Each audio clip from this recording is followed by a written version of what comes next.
Baik, kita mulai ya. Bismillahirrahmanirrahim. Assalamualaikum warahmatullahi wabarakatuh. Waalaikumsalam warahmatullahi Waalaikumsalam wabarakatuh. Oke, selamat malam. Selamat menikmati malam Selasa ya. Alhamdulillah kita panjatkan puji syukur kehadirat Allah Subhanahu wa taala yang mana karena limpah rahmat hidayahnya sehingga kita pada malam hari ini masih diberikan berbagai macam kelimpahan nikmat jasmani, nikmat rohani, dan segala macam fasilitas hidup yang kita perlukan telah Allah sediakan dengan sebaik-baiknya. Ya, kita bisa menghirup udara segar tanpa harus membayar, tanpa harus menggunakan tabung oksigen. Betapa repotnya kita jika untuk sekedar bernafas saja harus mengeluarkan banyak biaya untuk membeli oksigen. Ya. Konon di Kota Semarang kebutuhan tabung oksigen dikarenakan penderita COVID semakin banyak sehingga di Kota Semarang ini kekurangan tabung oksigen. Saking banyaknya orang yang memerlukan tabung oksigen untuk bernafas, maka kebutuhan tabung oksigen di Kota Semarang itu tidak mencukupi. Ini kita salah satu yang wajib kita syukuri ya di situ ya. Kita bernapas dengan leluasa tanpa menggunakan bantuan tabung oksigen. Apa yang terjadi seandainya jumlah tabung oksigen di Semarang ini terbatas, sedangkan kita memerlukan tabung oksigen untuk bernapas, untuk membantu pernapasan, maka bisa dipastikan kita akan mengalami kesulitan yang luar biasa atau bahkan menemui ajal dan lain sebagainya. Ya, berkali-kali Pak Yudan selalu sampaikan bahwa manusia itu wajib bersyukur atas segala nikmat yang telah diberikan oleh Allah. Manusia tidak diberikan kemampuan untuk menghitung nikmat Allah, tetapi manusia diberikan kewajiban untuk bersyukur. Karena bersyukur itu lebih mudah daripada menghitung nikmat. Kita tidak akan pernah bisa menghitung nikmat, tetapi kita mudah untuk bisa bersyukur, asalkan kita memahami apa makna hidup dan kehidupan ini. Ya. Baik, itu Pak yang akan bahas itu ya. Tentang error correction ya, pertemuan yang lalu kita sudah selesaikan error detection, dan malam ini kita akan selesaikan error correction menggunakan metode forward error correction atau menggunakan metode Hamming ya, yang paling populer ya. Ya, metode Hamming ini memiliki berbagai, walaupun dia memiliki sebuah kelebihan, tetapi dia juga memiliki banyak kelemahan. Nanti kita akan lihat kelemahan metode Hamming itu apa. Yang jelas metode Hamming sebagai salah satu metode error correction, maka dia memiliki kemampuan untuk mendeteksi di mana terjadi atau di mana posisi bit data yang mengalami error, dan sekaligus menemukannya dan menggantinya atau memperbaikinya menjadi bit data yang benar kembali. Ya, jadi error correction itu selain memperbaiki, dia juga harus memiliki kemampuan untuk menemukan kesalahan, mendeteksi kesalahan dan menemukan di mana tempat kesalahan itu, sehingga dia bisa memperbaiki. Berbeda dengan metode-metode error detection yang lalu, itu hanya mendeteksi kesalahan saja, tetapi dia tidak bisa melakukan koreksi kesalahan. Yang melakukan koreksi kesalahan ya sistem. Ya. Baik, untuk itu maka Pak Yudan mau share screen dulu ya, biar kita bisa sama-sama membaca.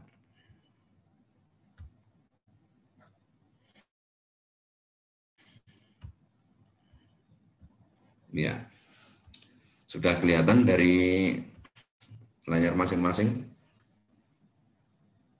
Sudah, Pak. Sudah, Pak. Sudah kelihatan belum? Sudah ya. Ya. Error detection atau dalam hal ini contohnya adalah forward error detection atau yang lebih dikenal dengan metode Hamming, karena yang menemukan kebetulan Orangnya bernama Hemming, ya, teknisi dari Bell Laboratorium, ya, dari USA. Nah, di dalam setiap transmisi data, ya, di dalam setiap transmisi data itu selalu ada yang namanya error detection dan error correction. Itu adalah salah satu fasilitas yang harus dimiliki oleh sistem atau operating system untuk keperluan transmisi data atau untuk keperluan jaringan komputer. Jadi sistem itu harus bisa mendeteksi kesalahan dan sekaligus mengoreksi kesalahan, menemukan kesalahan dan sekaligus mengoreksi kesalahan. Nah, kode Hamming itu tentu saja seperti metode-metode yang sebelumnya memerlukan tambahan bit. Kode Hamming memerlukan bit. Nah, bit Hamming itu nanti akan disisipkan di dalam bit data, di dalam sebuah blok data, sehingga data yang ditransmisikan itu nanti di dalamnya ada bit Hamming, yang mana bit Hamming ini adalah mengawal suatu blok data yang ditransmisikan, sehingga jika terjadi error maka sistem akan bisa langsung memperbaikinya. Ya, sama seperti serangkaian gerbong kereta api, selain di dalamnya ada penumpang, ya, yang harus diantar, di dalamnya juga ada anggota kepolisian, ya, Polsus KA, kepolisian, anggota polisi khusus kereta api, yang dia tugasnya adalah menjaga keamanan seluruh penumpang. Ya. Dan berapa banyaknya bit Hamming yang diperlukan untuk mengawal sebuah blok data, itu panjang pendeknya atau banyaknya bit Hamming sangat tergantung pada berapa besar volume data yang ditransmisikan atau berapa panjangnya bit data yang ditransmisikan. Semakin banyak atau semakin besar volume data yang ditransmisikan, maka memerlukan kode Hamming atau bit Hamming yang semakin besar pula, yang semakin panjang pula. Nah, rumusannya seperti apa? Kita lihat di sini.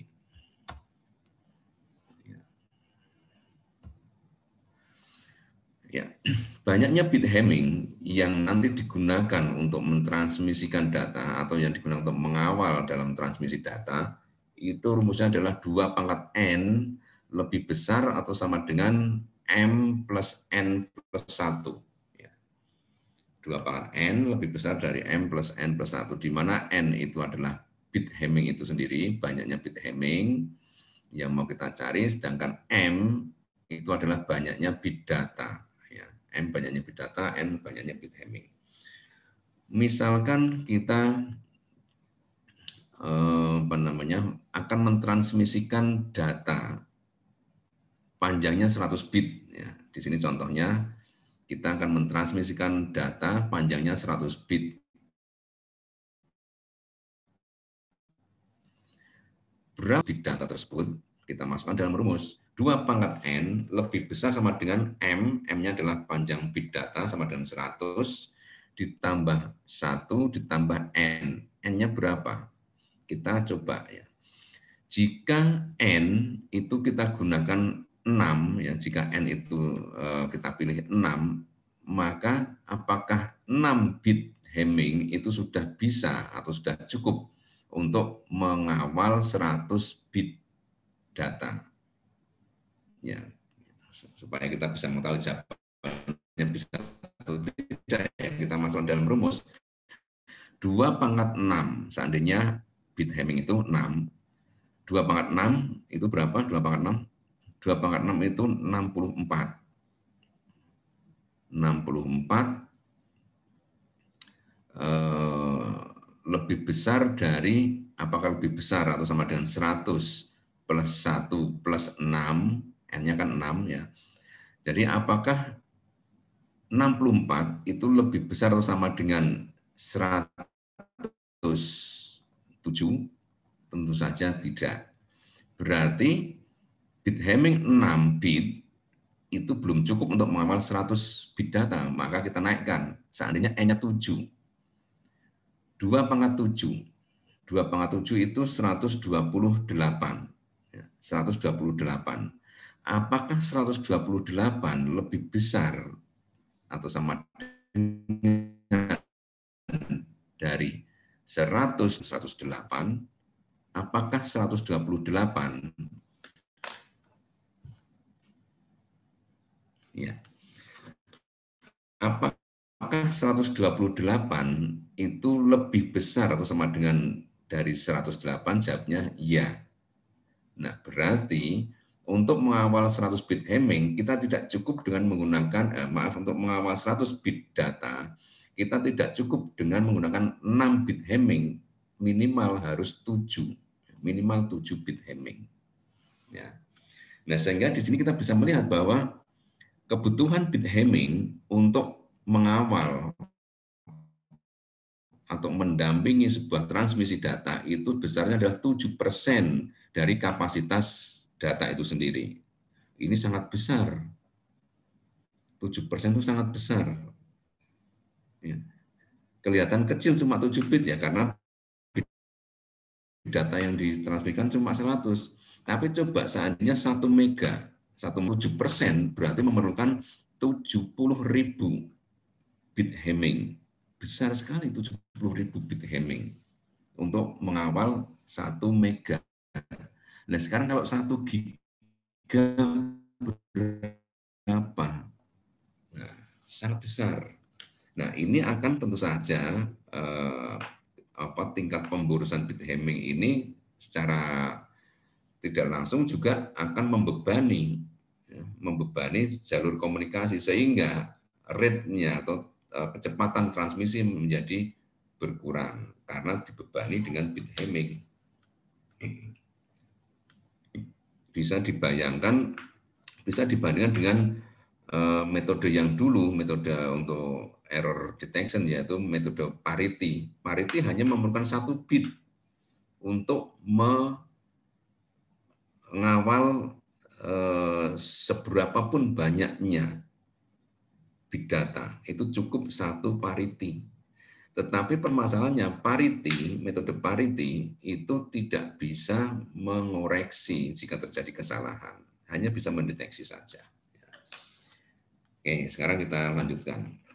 Nah, sekarang bagaimana implementasi bit Hamming ini? Bagaimana kita cara mencari bit Hamming-nya? Tadi kan baru mencari berapa jumlah bit Hamming yang diperlukan untuk mengawal 100 bit data. Sekarang bagaimana kita menentukan bit Hamming-nya itu bitnya berapa saja? 0001, 100, ataukah 0101 atau berapa? Nah, sekarang kita studi kasus ya. Diketahui bit data seperti ini. Ada 17 bit ya, 110000, 1111, 0000, 1110, 17 bit data. Berapa bit Hamming yang diperlukan untuk mengawal 17 bit data? Kita gunakan rumusan tadi itu, 2 pangkat N lebih besar dari 17 ditambah N ditambah 1. 2 pangkat N lebih besar atau sama dengan 18 plus N. Harusnya seperti itu ya, ini kurang 1 langkah itu. Nah, kalau kita gunakan N itu 4, apakah 2 pangkat 4 sudah lebih besar atau sama dengan 17 plus N plus 1? Tentu saja tidak, karena 2 pangkat 4 baru 16. Nah, oleh karena itu kita gunakan 5. N pangkat 5 itu adalah berapa? 32. 32 sudah lebih besar dari 17 plus 5 plus 1. Maka dalam kasus ini untuk mengawal 17 bit data diperlukan 5 bit Hamming. Nah, sekarang tugas kita adalah mencari bit Hamming-nya apa saja. Seperti apa bit Hamming-nya? Nah, caranya adalah, kalau tadi bit datanya adalah 17 bit, kemudian di dalam proses transmisi data itu kan akan ditambah dengan banyaknya bit Hamming. Nah, dalam hal ini banyaknya bit Hamming adalah 5 bit. Maka di dalam sebuah blok data itu nanti akan terdapat 17 tambah 5, berarti ada 22 bit. Nah, di sini kita kasih nomor 0 sampai 21. Dan bit Hamming itu nanti yang diberi simbol H, ya, yang diberi simbol H, itu ditempatkan secara bebas, acak di 22 posisi bit di dalam blok data tadi. Dari 0 sampai 21, dari kanan ke kiri. Nah, sekarang kita misalkan, ini hanya dimisalkan. Pak Yudan di sini memilih menempatkan bit Hamming di posisi kedua, ke-6, ke-10, ke-14, dan ke-19. Semua ada 5 bit. Sedangkan posisi bit yang lainnya diisi dengan bit data yang tadi ya. Di posisi 0 ditempatkan bit 0, posisi 1 tempatkan bit 1, posisi 3, posisi 2 sudah ditempati Hamming, posisi 3 angka 1, posisi 4 bit 0, bit 1, posisi 5 bit 0 dan seterusnya sisanya ya. Sampai seluruh data masuk ke dalam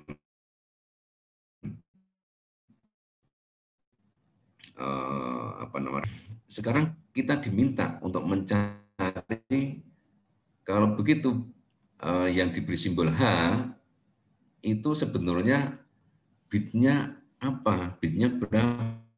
Apakah 0 atau 1 atau berapa? Jadi nanti keseluruhan 5 bit Hamming itu seperti apa? Nah, untuk itu, ini koneksinya di tempat Pak Yudan enggak stabil malam ini ya. Nah, untuk itu, untuk mencari bit Hamming itu kita menggunakan operasi XOR ya. Kita menggunakan operasi XOR. Jadi seperti di error detection kemarin kita juga menggunakan operasi XOR, maka di sini pun kita menggunakan operasi XOR. Ya, caranya bagaimana? Caranya seluruh bit data yang bernilai 1 itu dikonversi ke biner sesuai dengan posisinya masing-masing di dalam blok data. Seluruh bit data yang bernilai 1 dikonversi ke biner sesuai dengan posisinya masing-masing di dalam blok data. Posisi 1, posisi 3, 4, 11, 12, 13, 15, 20, 21. Nah, ini dikonversi ke bit posisi 1 itu binernya adalah 00001 ya, 5 bitnya, karena Hammingnya 5 bit, maka bitnya juga 5. 3 itu dikonversi ke biner menjadi 00011. 4 dikonversi ke biner adalah 00100 dan seterusnya sampai 21 ya. Kemudian setelah itu seluruh posisi yang telah dikonversi ke biner dengan menggunakan operasi XOR. Ya. Nah, dalam hal ini lebar bit Hamming adalah 5 bit ya. Nah, sekarang bagaimana proses XOR-nya ini dia ya. Bit 1, bit data yang bernilai 1 itu ada di posisi 1, nilainya biner ini 00001, 3 ini 4, 11, 12, 13, 15, 20, 21. Ini langsung di XOR-kan. Ya. Di XOR-kan. Mulai dari kolom yang paling kanan, kolom paling kanan. XOR itu kalau banyaknya bit 1 itu genap, maka hasilnya pasti kosong ya.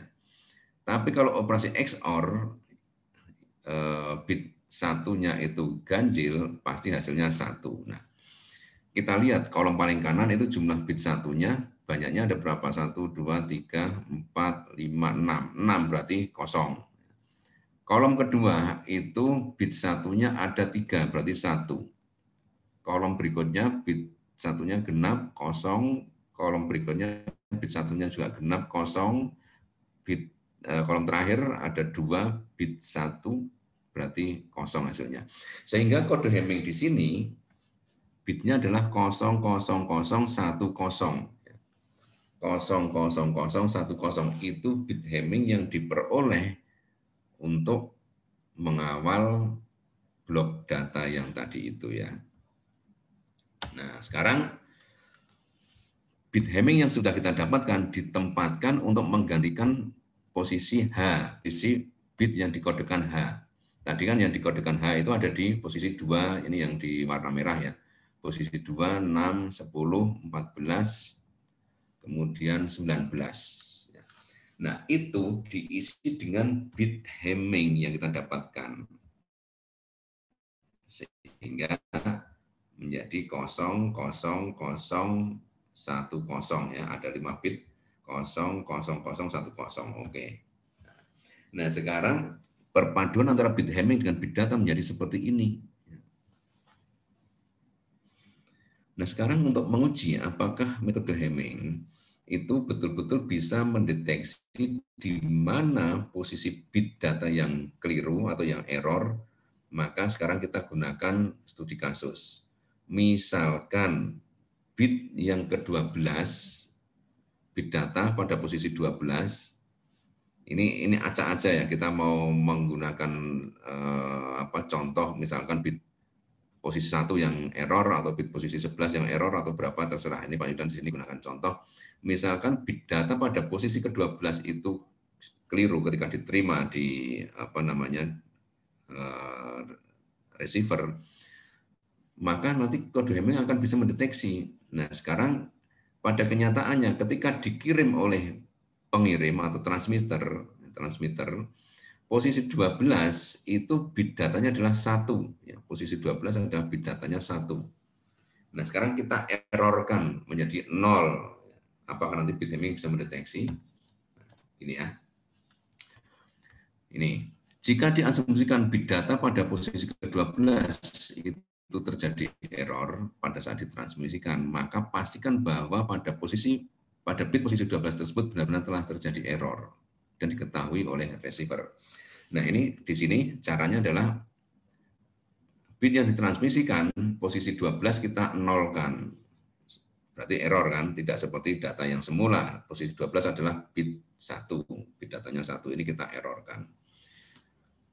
Nah, kemudian caranya bagaimana untuk bisa bit Hamming mengetahui posisi 12 adalah error, yaitu dengan cara membuka bit Hamming. Bit Hamming tadi dibikin oleh transmitter, sekarang gantian dibuka bit Hamming-nya, yaitu dengan cara mengeksorkan bit Hamming dengan seluruh bit data bernilai 1. Jadi kalau tadi kita mengeksorkan seluruh bit data bernilai 1 supaya dapat Hamming, sekarang bit Hamming yang bitnya adalah 00010 itu dieksorkan dengan seluruh bit data yang bernilai 1. Ya. Di sini adalah posisi 1, posisi 3, posisi 4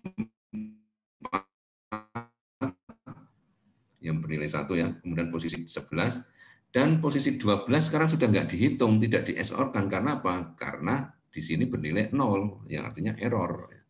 Kemudian posisi 13 ada bit 1, posisi 20, posisi 15, posisi 20, posisi 21. Nah, sekarang kita XOR-kan ini ya. Bit Hamming paling atas 00010 di XOR-kan dengan bit pada posisi 1, 3, 4, 11, 12 tidak ada karena 0 ya, posisinya di bitnya 0, 13, 15, 20, 21. Ini di XOR-kan.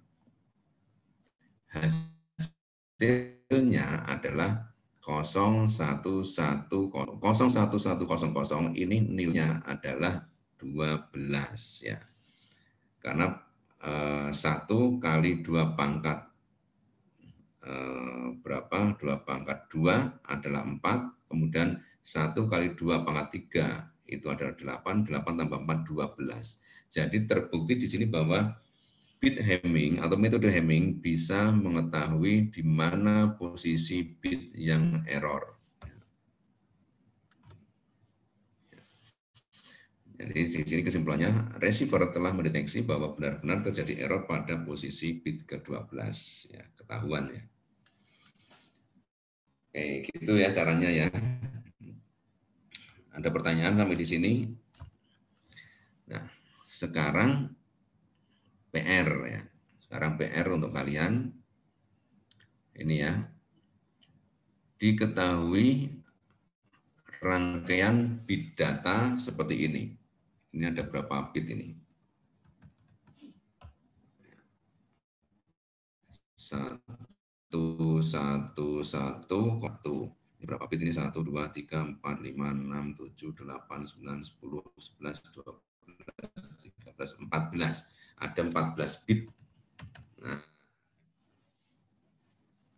tentukan banyaknya bit Hamming yang diperlukan untuk mentransmisikan 14 bit data tersebut.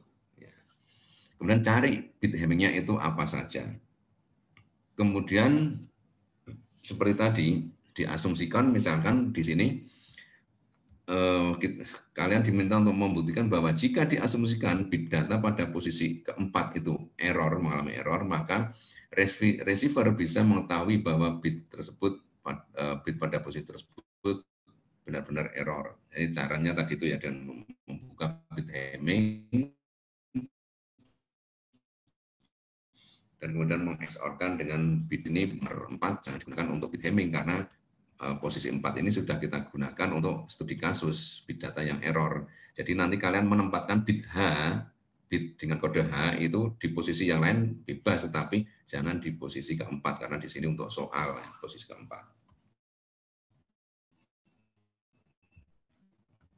Oke ya, ini apa PR-nya Pak Yudan kirim ke ke grup.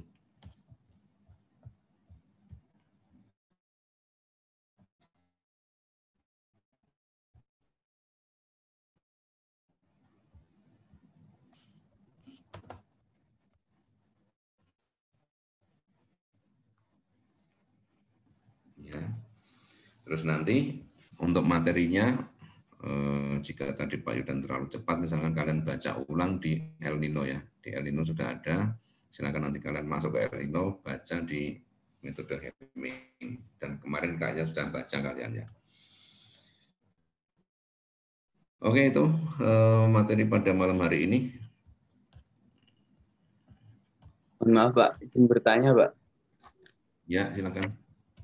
Itu 21 pada contoh soal itu dapat dari mana ya Pak ya? Yang ada 21 bit itu Pak. Saya sebentar Pak Yudan upload lagi materinya.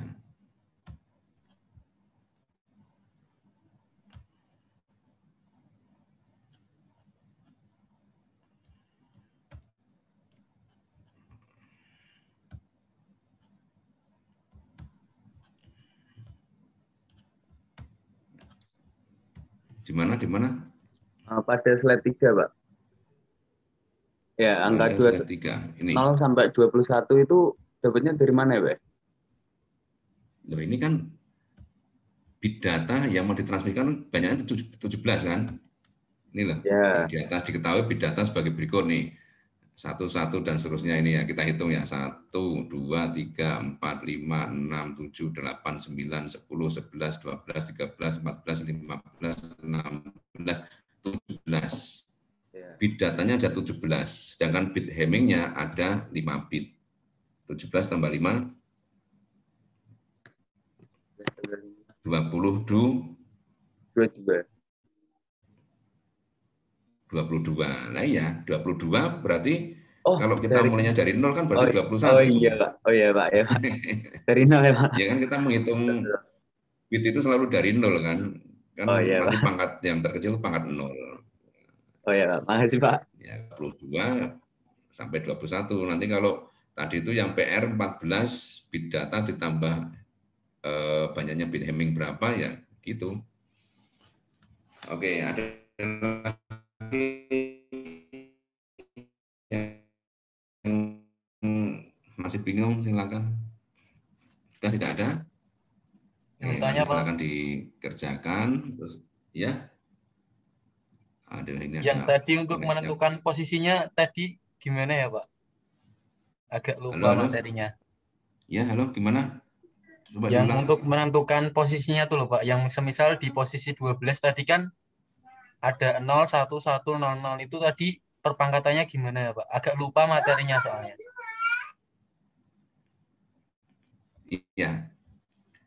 Jadi ini diasumsikan pada posisi bit 12 error. Kan berarti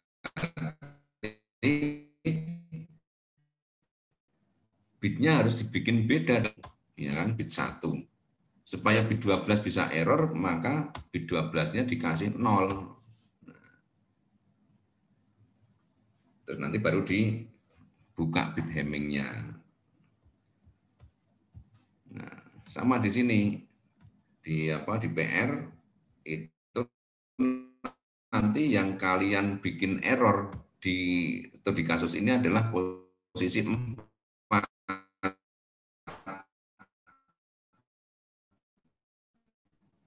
Karena ini soal ya biar sama semua, ya udah posisi 4 di-errorkan saja.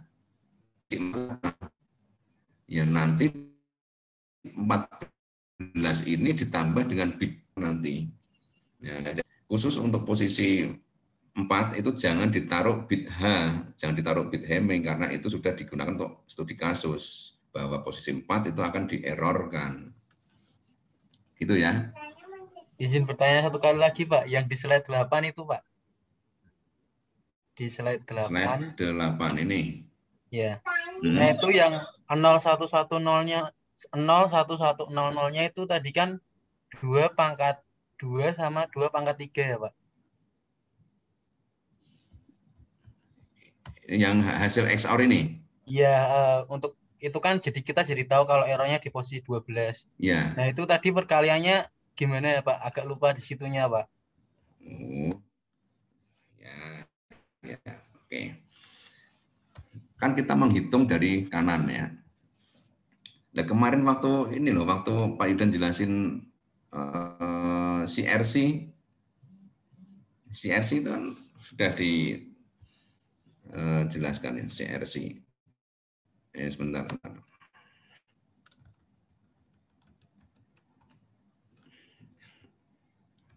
Ya, ini kan ada 5 bit.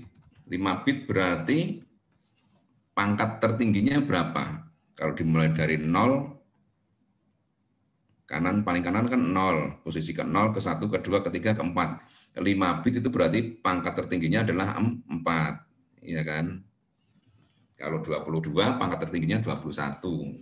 Kalau contoh soal yang tadi di atas kan 22, maka pangkat tertingginya 21. Kalau ini 5 bit hemmingnya 5, maka 0 kali 2 pangkat 4, berapapun pangkatnya kalau dikalikan 0 ya tetap 0 kan. Maka 0 yang paling kanan, yang paling kiri itu nggak usah dihitung. Itu pangkatnya 4. Ini gimana nulis pangkat agak susah nih. Pakai superscript ya. Nah kan seperti itu kan. Ini ngulangi pelajaran bilangan ini.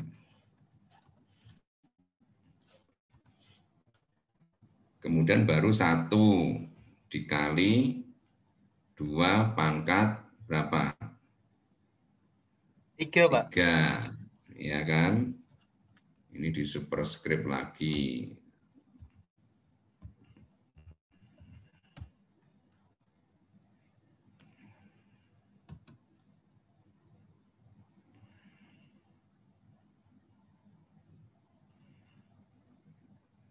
Kemudian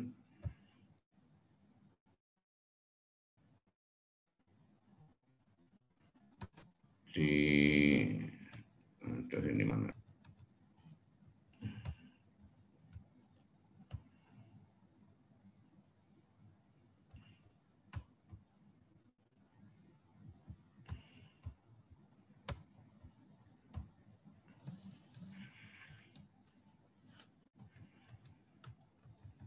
Maka nggak bisa turun kursornya ini.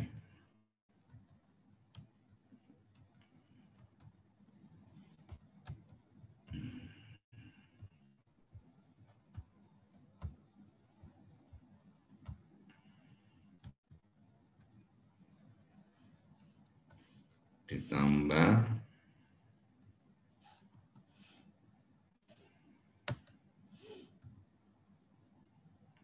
1 kali 2 pangkat 2.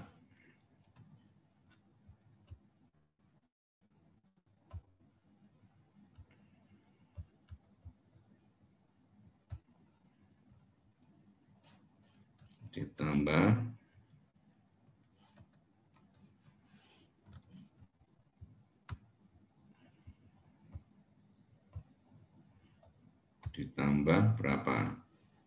0 kali 2 pangkat 1 ditambah lagi, ini udah nggak usah Pak Yudan subscribe ya, superscript ya, 0 ditambah 0 kali 2 pangkat 0 ya, dari kanan paling kanan kan berarti pangkat 0, pangkat 1, pangkat 2, pangkat 3, pangkat 4. Nah, ini yang bisa dihitung kan cuma yang pangkat 1 kali 2 pangkat 3 dan 1 kali 2 pangkat 2. Yang lainnya kan 0 semua kan. Ini kan 0 semua, ini nggak kepakai, ini sudah.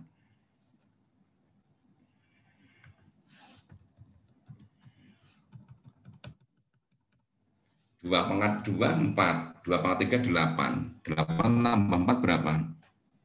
12, Pak. 12 ya. Jadi jelas di situ posisi B12 yang error kan seperti itu. Oke. Ada lagi pertanyaan?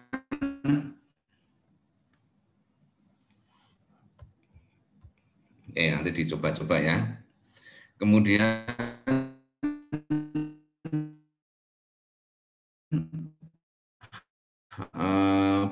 PR-nya nanti dikirim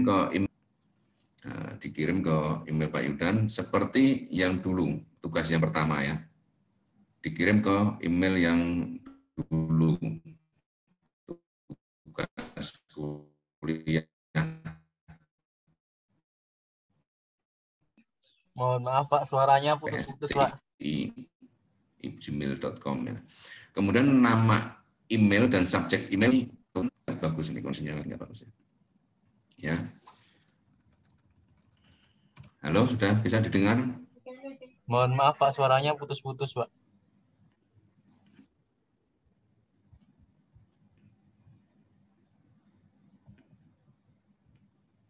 Ya, koneksinya lagi buruk. Koneksinya buruk. Ini nggak tahu nih, IndiHome beberapa hari ini kacau nih.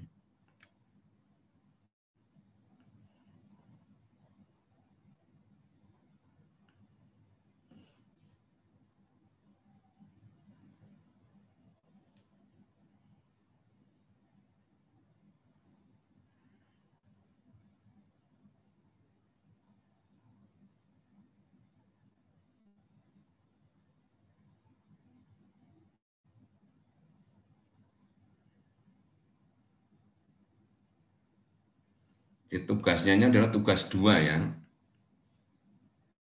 Tugasnya adalah tugas 2, nanti dikirim ke ini ya, ke email yang dulu itu.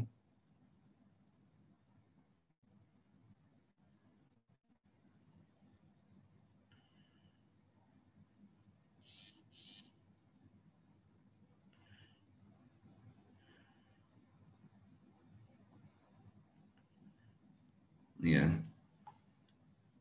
PR-nya dikirim ke email tugas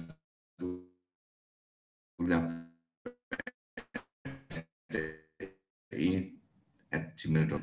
Nanti nama file dan nama subjeknya tugas 2, kemudian teori komdat IK1E, nama mahasiswa. Filenya file dalam bentuk doc. Oke ya, jelas ya? Jelas Pak, siap Pak. Oke.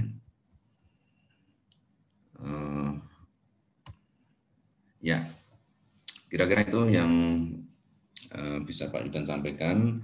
Nah, untuk minggu pertemuan pekan depan ya, itu kita UTS ya, sampai di materi Hemming ini ya, pelajari dari awal sampai Hemming ya.